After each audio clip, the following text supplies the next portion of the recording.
Hello everyone and welcome back to StephenPlays Skyrim. My name is Stephen George, I play video games, and that is Serana.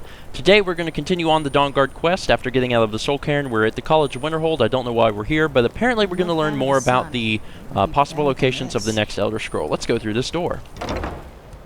What you learn here will last you a lifetime. Several if you're talented. Oh, Savos, you so funny. Let's go this way. Okay. Looks like is this the library? Yeah, we've been here before. We're talking to the same guy, actually. What's up, bro? You remember us? I don't want to see you treating any of these books poorly. Are we clear? I'm looking for an Elder Scroll. And what do you plan to do with it? Do you even know what you're asking about? Tell me more about the Elder Scrolls. I knew it. Everyone comes in here expecting my help, but they don't even have the proper questions. An Elder Scroll is an instrument of immense knowledge and power. To read an Elder Scroll, a person must have the most rigorously trained mind, or else risk madness. Even so, the Divines usually take the reader's sight as a price. Wow. A price for what? The simplest way to put it is knowledge, but there's nothing simple about an Elder Scroll. It's a reflection of all possible futures and all possible pasts. Each reader sees different reflections through different lenses, and may come away with a different reading. But at the same time, all of it is true, even the falsehoods, especially the falsehoods. Okay, well who wrote the Elder Scrolls? It would take a month to explain to you how that very question doesn't even make sense. The scrolls exist here, with us, but also beyond and beneath, before and after. They are bits of divine-made substance, so we could know them. Sorry, talking about the scrolls, you usually end up in irritating and vague metaphors like that. Some people who study them devoutly go mad. Alright, so do you have one that I could use? You think that even if I did have one here, I would let you see it? It would be kept under the highest security. The greatest thief in the world wouldn't be able to lay a finger on it. Okay, well, do you at least have any information on them? Of course. I'll bring everything we have on them, but it's not much. So don't get your hopes up. It's mostly lies, leavened with rumor and conjecture. Okay. Also, what have you got for sale? Please make sure your hands are clean before touching anything, all right? Just a lot of interesting books, I guess. Mm-hmm. So he's going to show us all he has on the Elder Scrolls, which were not written, but simply existed as a gift from the gods. Try not to spill anything on them. Okay. Effects of the Elder Scrolls. Effects of the Elder Scrolls. Author unknown. It is widely known among scholars that the Elder Scrolls entail a certain hazard in their very reading. The mechanism of the effects has, at present, been largely unknown. Theories of hidden knowledge and divine retribution were the subject of idle speculation with little investigation. I, Justinius Deluhinus, have undertaken to thoroughly document the ailments afflicted by the Elder Scrolls on the readers, though a unified theory of how they manifest continues to elude me and remains a subject for future study. I have grouped the effects into 4, finding that the avenue of experience depends largely upon the mind of the reader. If this is unclear, I hope that a proper dichotomy will lay it plain. Group the first, the Knives. Naifs? For one who has received no training in the history or nature of the Elder Scrolls, the scroll itself is effectively inert. No prophecy can be described, nor knowledge obtained. While the scroll will not impart learning to the uninformed, nor will it afflict them in any adverse fashion. Visually, the scroll will appear to be awash in odd lettering and symbols. Those who know their astronomy often claim to recognize constellation in the patterns and connections, but such conjecture is impossible to further investigate since the very nature of this study necessitates unlearned subjects. Okay, so basically it says, if you don't know jack about the Elder Scrolls, it just looks funny and you don't get anything out of it, but you don't go crazy. Group the second, the unguarded intellectuals. It's in the second group that realizes the greatest danger from attempting to read the scrolls. They are subjects who have an understanding of the nature of the Elder Scrolls and possess sufficient knowledge to actually read what is inscribed there. They have not, however, developed adequate discipline to stave off the mind-shattering effect of having a glimpse of infinity. These unfortunate souls are struck immediately, irrevocably, and completely blind. Okay, so if you don't grasp the concept of the Elder Scrolls, but you try to read them, you go blind. Such is the price for overreaching one's faculties. It bears mentioning, though, that with the blindness also comes a fragment of that hidden knowledge. Whether the future, the past, or the deep natures of being is independent on the individual and their place in the greater spheres, but the knowledge does come. Okay, so they get something out of it, but they usually go blind, which sucks. The third group, mediated understanding. Alone in Tamriel, it would appear that only the cult of the ancestor Moth has discovered the discipline to properly guard one's mind when reading the scrolls. Their novitiates, I guess the novices, must undergo the most rigorous mental cultivation, and they often spend a decade or more at the monastery before being allowed to read their first Elder Scroll. Okay, so I don't have a decade. The monks say this is for the initiate's own protection, as they must have witnessed many unguarded intellects among their more eager ranks. With appropriate fortitude, these readers also receive blindness, though at a far lesser magnitude than the unguarded. Their vision fogs slightly, but they retain shape, color, and enough acuity to continue to read mundane text. The knowledge they gain from the scroll is also tempered somewhat. It requires stages of meditation and reflection to fully appreciate and express what one saw. But the fourth is the illuminated understanding. Between the previous group and this one exists a continuum that has, at present, only been traversed by the monks of the ancestor Moth. With continued readings, the monks become gradually more and more blind, but receive greater and more detailed knowledge. As they spend their waking hours pondering the revelations, they also receive a further degree of mental fortitude. There is, for every monk, a day of penultimate reading, when the only knowledge the Elder Scroll imparts is that the monk's next reading shall be his last. Oh, that sucks. For each monk, the penultimate reading comes at a different and unknowable time.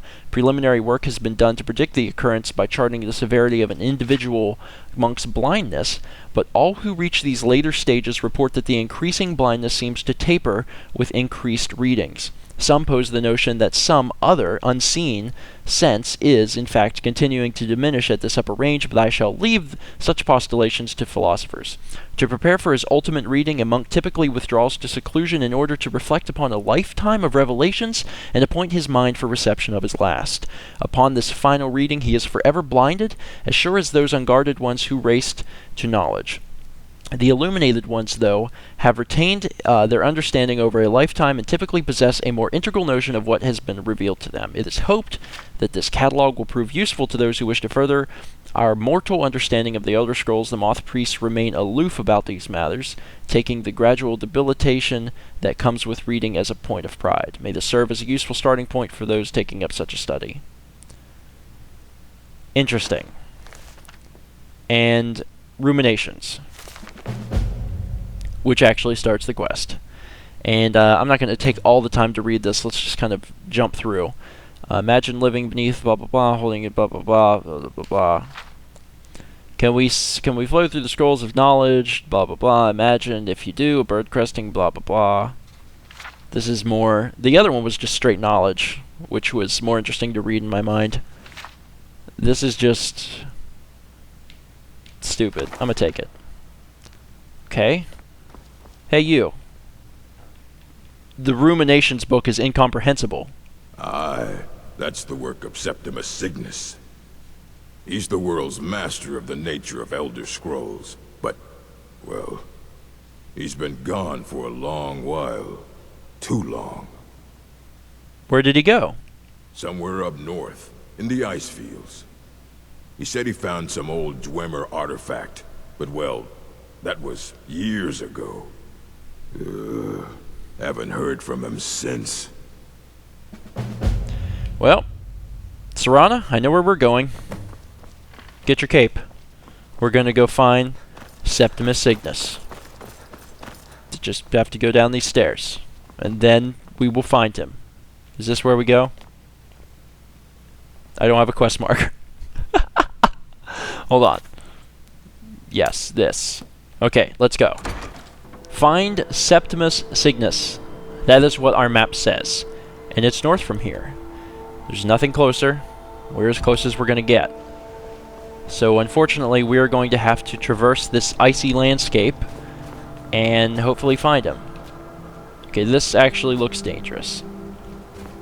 Notice that I'm doing it anyway because there's something wrong with my brain. Oh my god, I actually did it. Oh, piss. Oh, piss. This will kill me. Everything is bad. I should have known. Hug the wall. You know, there haven't been very many fall-related deaths. Let's try that again. Let's go out and down and actually take the pathway. We got quite a ways of walking to do. I almost feel like I've been near that way before. That's dangerous. Oh god, I almost fell. Which would have sucked. Can I jump down here? Yeah, that won't kill me. Hurt a little bit, but I'm alright. Okay, now we just have to work our way down the mountain. Here? Can we go down here? Yeah, we can go down here. And somewhere in the quote-unquote ice fields is Septimus Cygnus. In, well, a Dwemer ruin or something, supposedly. Let's see here. Are we getting somewhere? Hey, this looks familiar. I think it was over there where I had my first horse. Oh, speaking of horse. Oh, shut up. Let's see here. Summon Arvak. Heck yeah. Oh, you are a beautiful little demon horse, aren't you? Let's do it, buddy. That's right. Take me across the water. Can you swim? Yes, apparently you can swim. Fantastic. Serana, are you with me? No? Whatever. Cool. This isn't a problem. I'll just ride my magical demon horse across the frozen lake. Or nearly frozen. I'm so cool. And I have a tail. It's riding side saddle. Okay. This is kind of wacky. I wonder if this all existed in Skyrim or if this was added later for Dawnguard. I mean, some of this would have had to exist, but I wonder how far back it goes. And I wonder if there's any enemies back here just because I don't know how life could survive.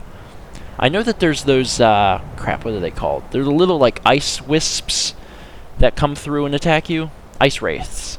I think that's it. Ice wraiths. They're annoying. Whee! I'm hopping.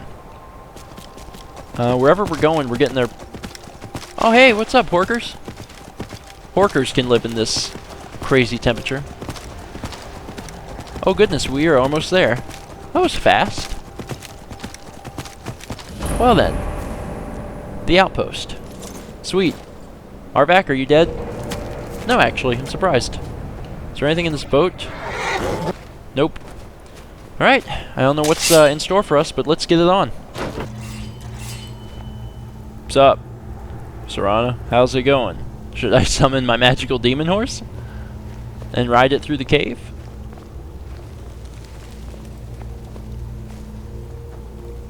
Whoa. Hey, it's the guy. He's alive. Yo, what's up, bro? How you doing? When the top level was built, no more could be placed. It was and is the maximal apex. So what brings you to this remote place? The ice entombs the heart. The bane of Kagranak and Degolthur. To harness it is to know the fundaments. The Dwemer lockbox hides it from me. The Elder Scroll gives insight deeper than the deep ones, though, to bring about the opening. You have an Elder Scroll? Here? I have seen enough to know their fabric. The warp of air, the weft of time. But no, it is not in my possession.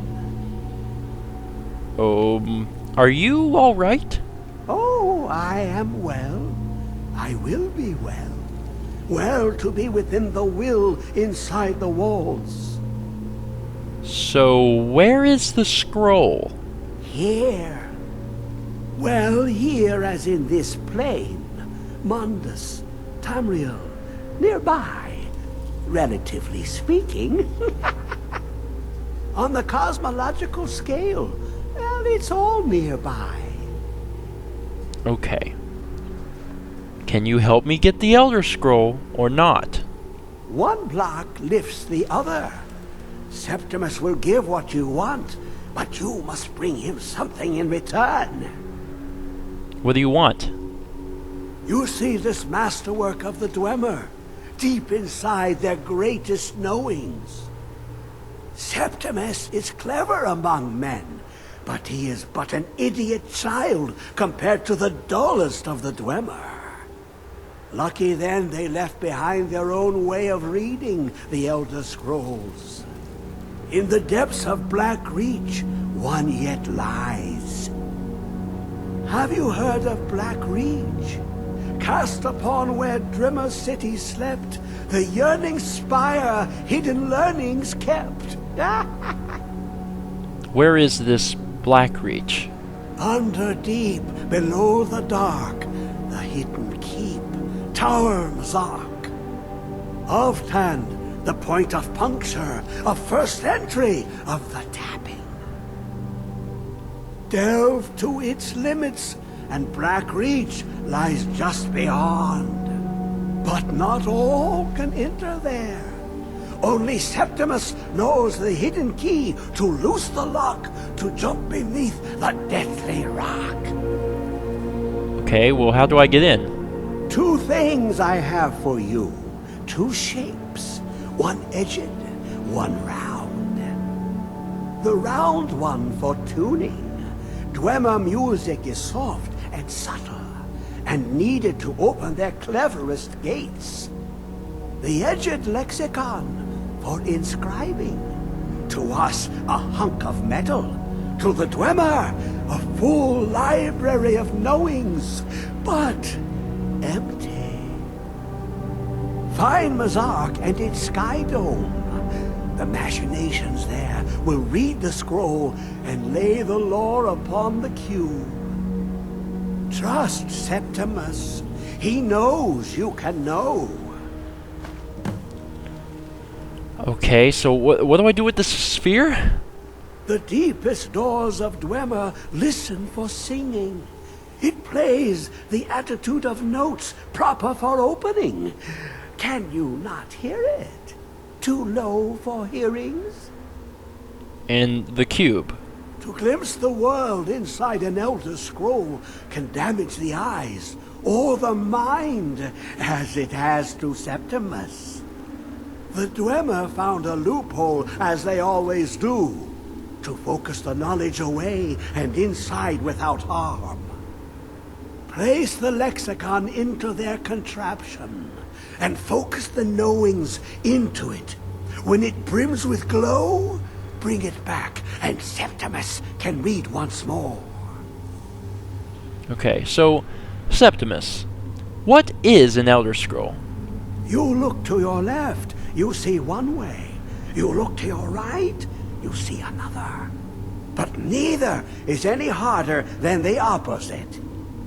But the Elder Scrolls, they look left and right in the stream of time. The future and past are as one. Sometimes they even look up. What do they see then? What if they dive in? Then the madness begins. So what do you want with the Elder Scroll?